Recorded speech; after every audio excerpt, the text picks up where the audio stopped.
Make Weird Music Land. I'm Coulter McCorkindale, and I'm here with the Android Trio. The Android Trio put out one of my favorite albums of last year, Other Worlds. It's a really good combination of pretty much all the genres that Make Weird Music likes to cover, with a little bit of prog, a little bit of fusion, maybe a little bit of everything. Really satisfying record. They have a new EP coming out this year. And so we just wanted to talk to everybody and give everybody some background on you guys. So I think I'd like to get a little bit of just location and brief bio from everybody, if that's cool. So I live in Oakland right now. All three of us met in Los Angeles when we were all living there. And then as far as the group goes, we kind of started as we were all playing. Well, Eric and I were playing in the Magic Band, the Captain Beefheart kind of legacy group with John French, and when I joined, it was Denny Wally and Rocket Morton in the band. And then we did some tours with the Grandmothers, and Max was playing with them. We all also went to college together, so we kind of like caught up a few years later, and kind of just talked about start working together on a project, and kind of slowly started making things happen. Yeah. Cool. And so, Andrew, you play drums and synth. How do you guys? So live, how does that work? Do you guys get somebody else to play synth or drum? You know what? We haven't done it. We haven't done this stuff live yet. So, like the last time we did a live tour was trio plus sax. We were touring, kind of backing up James Brandon Lewis. So, this whole new record and project is kind of a new thing for us, as we kind of decided to, instead of doing like a live in studio thing like we did with our first record, we're just like, let's just go nuts in the studio and just make as much noise as we can, no rules sort of thing. Background. What is your biography? I'm presently in Brooklyn, New York. Before that, I was in Los Angeles for about 9 years. Went to school there, originally from Nevada. Let's see, what else? Yeah, I got a gig playing in the Grandmother's Invention with a few folks in California. Eric was in that group very briefly, and we did a joint tour with John French and Denny Wally's a Magic Band, and I kind of like got in with that, and that was when the whole ball started rolling. I think the first time we played together like this, it was like 2014? Australia, right, Eric? I think, yeah. Anyway, yeah, playing guitar for a long time, making music for a long time, making weird music, I think, for most of the time. Yeah, and you also play with the members of Oingo Boingo? Yeah, so that band, pretty much everybody minus Danny Elfman they still perform as the former members of Oingo Boingo, or I'm sorry, Oingo Boingo former members, and I'm actually flying out tonight to play with those guys tomorrow in Salt Lake City. So I do that gig sometimes. It's kind of another huge honor and sort of trippy part of my reality. Yeah.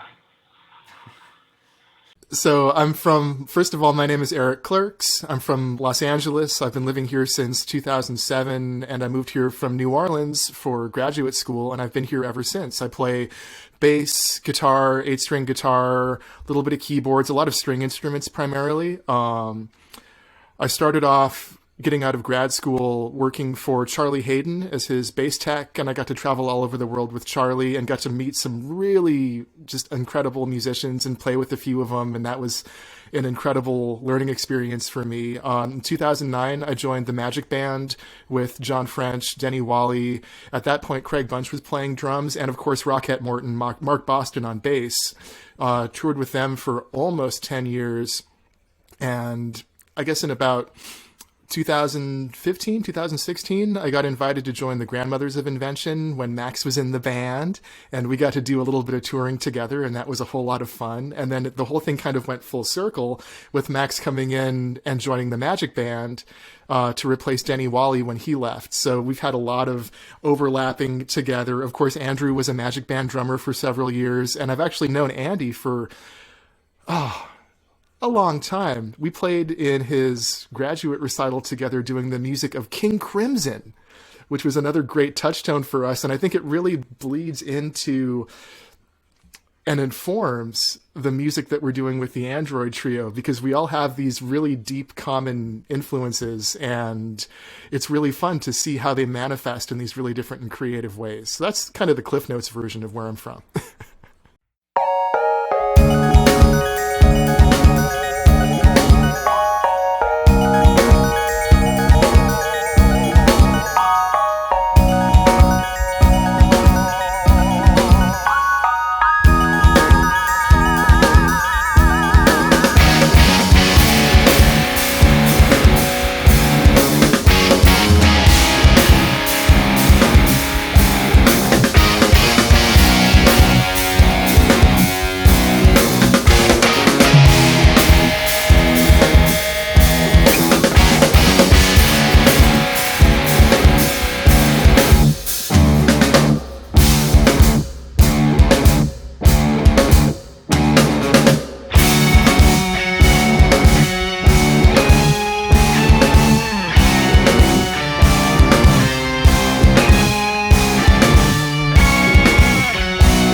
Awesome. Yeah, thanks. I think that something that struck me about the band, about specifically the new record Lost Worlds, is that there's a good amount of structure, but there's also there's sections that sound like there's improvisation as well. But if you guys aren't in the same room jamming, how do you assemble your compositions? Does it usually start with one person and then sending tracks around, or how does it work? I mean, most everything is arranged pretty. There's a pretty significant arrangement. Like, there's a chart for everything on there. There's definitely composed or improvised solos or improvised solos. I mean, it's like, but most of the stuff that's going on underneath it'll probably be arranged.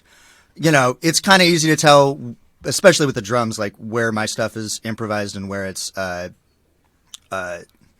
pre-composed. A lot of it was pre-composed on this one, which is different for me. But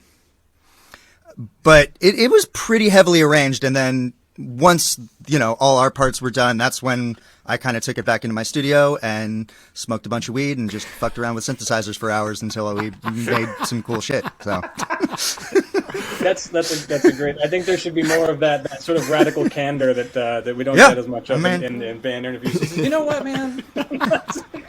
This is my compositional process. Well, it's Android Trio, so not holding anything back. Yeah. We feel. But I think it's really telling about the quality of musicianship in the group that we can start with something that is prearranged and kind of written out. The bass lines, the guitar lines, the melodies are kind of composed, but we will let those lines sort of evolve over the course of the track. If we hear something that we feel needs a personal touch to it, I think that's a really beautiful thing. And it creates a little bit more of an aliveness and a dynamic quality to the tunes, rather than it being like a straight ahead, like rock record or a metal record where the riffs are just kind of repeating over and over again. Mm-hmm. And I think having that freedom is something that separates what we're doing from other operators in that area, which is interesting. Yeah, it's a very, very fluid process. Do most tracks begin with one particular person, or does everyone take turns sending cuts, initial demos out? We try to do it. The way it seems to work best, although it didn't always happen with this record. Try to do drums first. It does make life a lot easier later on in terms of mixing, but that didn't always happen. Yeah, but I mean, I always try to lay down drums, but then, I get distracted or working on something else, and someone starts sending me tracks because they're way more productive than me, and I'm like, all right, cool, here we go.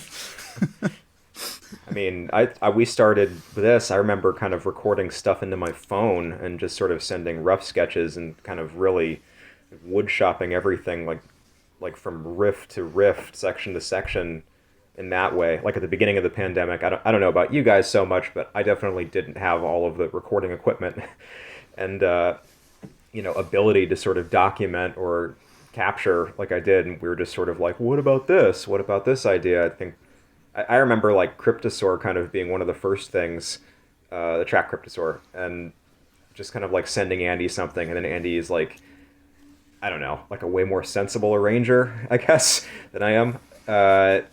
And it just kind of going back and forth, and then Eric would get something, and then he'd hear a thing, and then add it, and we just kind of would go back and forth like that until there was tunes, and before you knew it, there's 12 tunes.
It started like very ramshackle, sort of like that scene in T2, after the T1000's been broken apart into a bunch of pieces, and like the metal sort of finds itself. Like, I'm not sure. I'm not sure exactly like what was the thing that shattered us, or if we were shattered necessarily. But it's more like that process, So is that kind of the reason for the name Android Trios? You guys, just coming together from parts, or was there a story behind the name? No, it was we made our first record and we didn't know what to call it, and like that's just the first thing that popped out. Well, it was that was you, Andy, right? Yeah.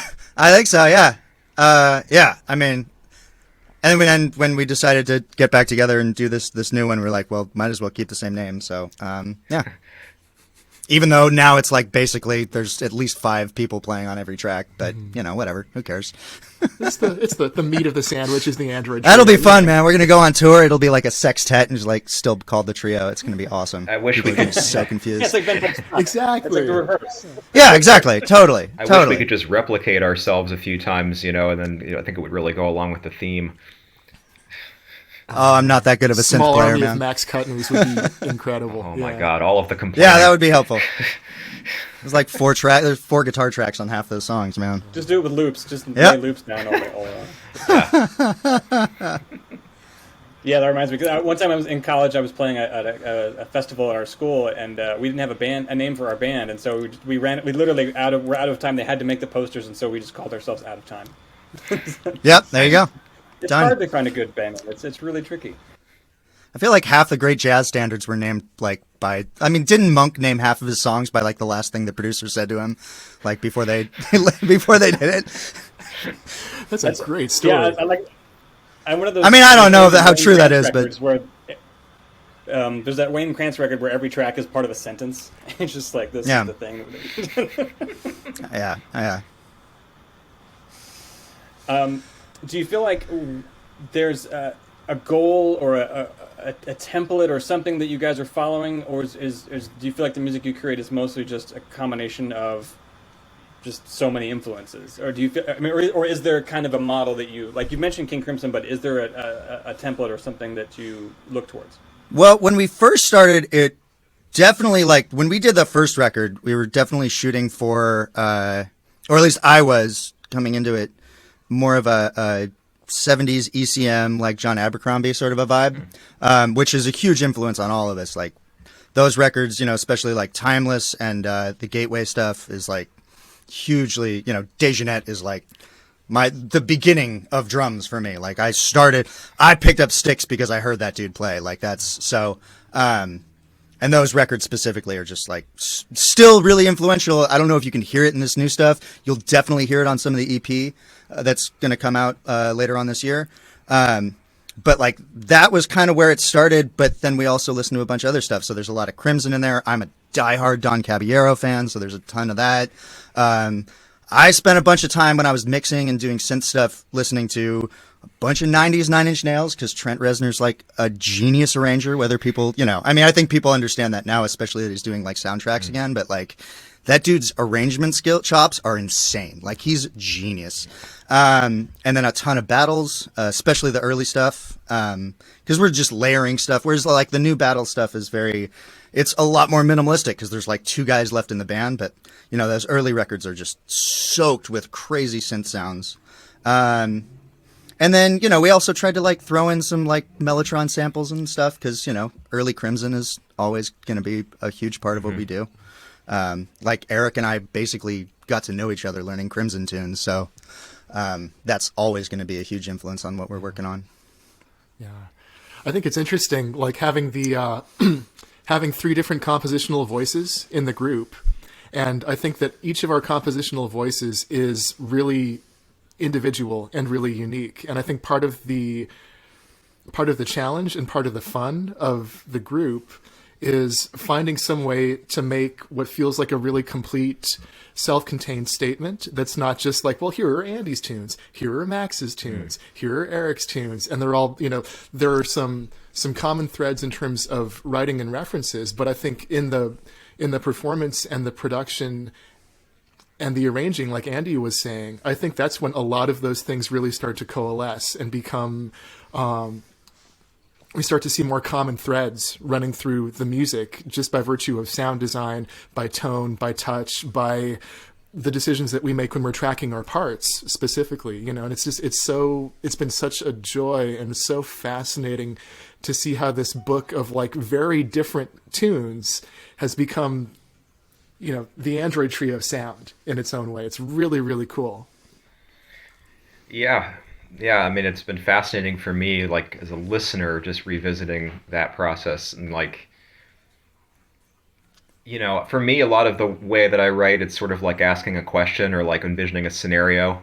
How we work together, I'm not used to sort of writing with other people in such a way, but I feel like the personalities in this group really fill out each other's sort of strengths and weaknesses kind of well, like, and very intuitively. Like, I don't know, I tend to be kind of off in the clouds with my ideas, and I'll just dump a pile of material. Andy's really good about being like, cool, this is the fat. This is the stuff that could work. If we put it in this order, it makes sense as Android Trio. Plus, here's this weird synth sequence, but you didn't think of that, and it just ends up becoming us, this kind of thing. And yet it's like mine and ours. And, like everybody's been saying, it's just the common threads of so many different influences. It's like, I think if you combined our record collections, we'd have like, like the Tower records everybody wanted, or something. Yeah, it's been fascinating to me from like start to finish, just to see the thing kind of like turn into what it is, and to be able to make a document just because of the wackiness of our times that would be just kind of impossible, like if we were doing it in person. Yeah.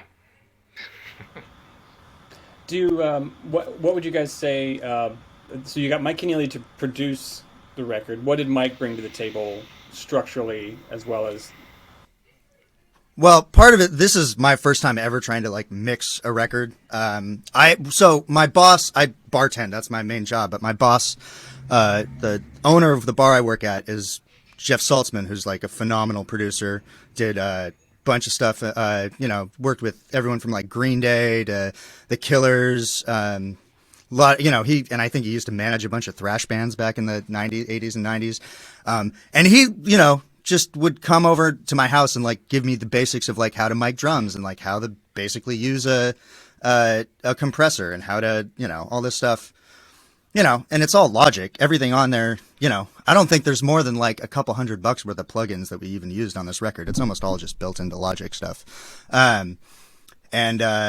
So he was really cool about showing me a bunch of the basics. And that kind of got us, our foot in the door as far as like putting something together. And then the first track we did, Max actually sent it over to Mike to be like, hey man, check out this thing I'm working on. Cause Max and Mike go back. And Mike gave us a couple little pointers on some things, and we're like, you know what? We would really benefit from having your voice in the room doing the rest of this thing. And he was really, awesome enough to help us out with that. And having his ear to all this stuff was, I mean, it was a game changer. I feel way better at mixing now just because of like his notes and his ability to like hear things that my ears just were not quite tuned to yet. But also, he'd hear that something was missing in this one part and he'd, shoot out like a little synth line that I'd, punch in the next day. And I'm like, oh my God, that fixed the entire arrangement for a song I was about to throw out, like, Yeah. he's got incredible ears, man. I mean, when we were doing this, I thought, we're doing a really good job, but we're all kind of learning as we go, and it would be nice to maybe have somebody around who's kind of, been to the rodeo a few times. And I just couldn't think of anybody else who would get all of where we were coming from, like so quickly, and just, I mean, from start to finish, it made everything tighter, clearer. I remember one of the first things we sent him was a guitar solo that I did, and he's like nitpicking one pitch. Like he's like, at 40 seconds, there's an A. It should be an A flat. Oh yeah. I just remember being like, but that's, he was right. It was a better call. Like, and there were so many things like that, just like put the bass drum like a millisecond over here and fill out this thing over here, pan this way. Also, can I throw on this like whack keyboard line and, like maybe guitar harmony, and before you know it, now he's on half the album doing all kinds of random stuff. So, I mean, God, it just took everything to like another level. Yeah, man. Do you feel like his contribution was mostly in the mixing stage, more so than the compositional angle? Most of the compositions pretty well hammered out before he arrived? Oh yeah, no, the charts, Okay. I don't like, by the time we brought him in, charts were done, almost all the tracks, as far as like drums, bass, guitar, were mostly done, except for the things that we really wanted him to do. So when we were coming back in, that was kind of the approach, at least for me, was like, let's get like the trio stuff down. Guitar, bass, drums, and then everything else is piled on top of that. Let's get as far as we can with three people and then go from there. And that's kind of where Mike came in. And it really helped, man. It's funny. There's so many things that's like, it'll be like, I already had a synth line playing a thing, and I'll have had like 3 different synths layered on a thing. He's like, you know what that needs? That needs just like a tiny little bit of piano doubling that line. And he'd send me, instead of like waiting for me to do it, he'd just like send me the track as he was saying it. And like, oh, boom, just put it hella low in the mix. And it's like, oh my God. Like all of a sudden it stands out exactly the way it was supposed to. It's perfect. Yeah. Yeah, totally. Yeah, I imagine he's able to hear things, at such a granular level. Totally. Do you feel like there's collaborative composition with a trio? Is it pretty equal person to person, or is it an equal like rock paper scissors thing when you make decisions about stuff, or is it more like someone's the dictator on a given track?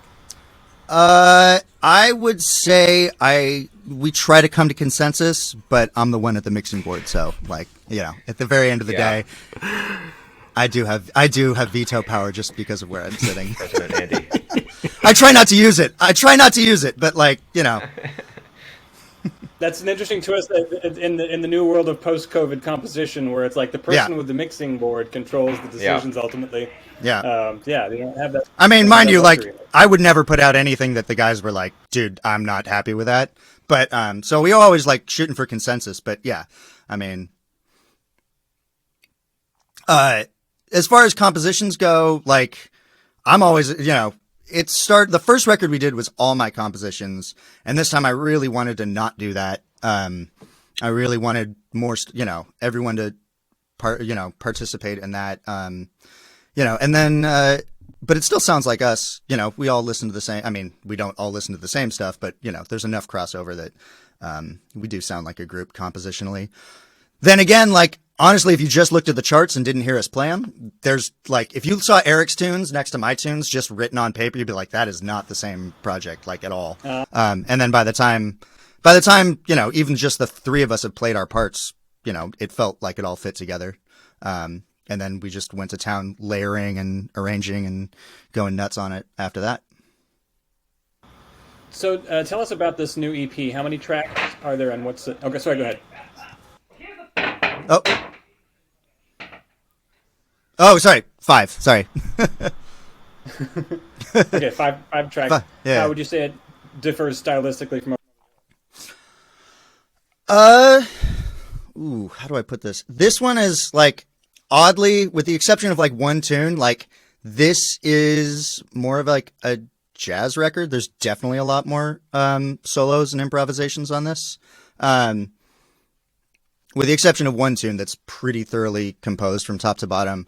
It's still more like Other Worlds than our first album for sure. But I think, at least when I was going into it, and I think the other guys would say this too, to a degree, like kind of trying to get back some of that like ECM sort of vibe that we really loved. So, I was definitely thinking about that when I was composing for this one.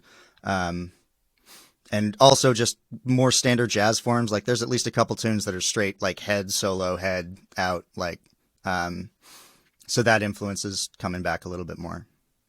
I mean, to me, it's a heavier set, even if there is more of a jazz ECM influence. Yeah, I mean, like even like the ballad of the 5, if you want to call it that. It's still pretty heavy, you know. It's Oh yeah, it hits. It's not jazz ballad. It's like, power ballad, but ECM power ballad. Heavy ECM. Which could be a funny. Yeah, that could be a funny title actually. Right. ECM power ballads. Yeah. Yes, the Vikings are coming. I mean, that was a Jack Dijon Directions record. It has that nice slow, like spooky song.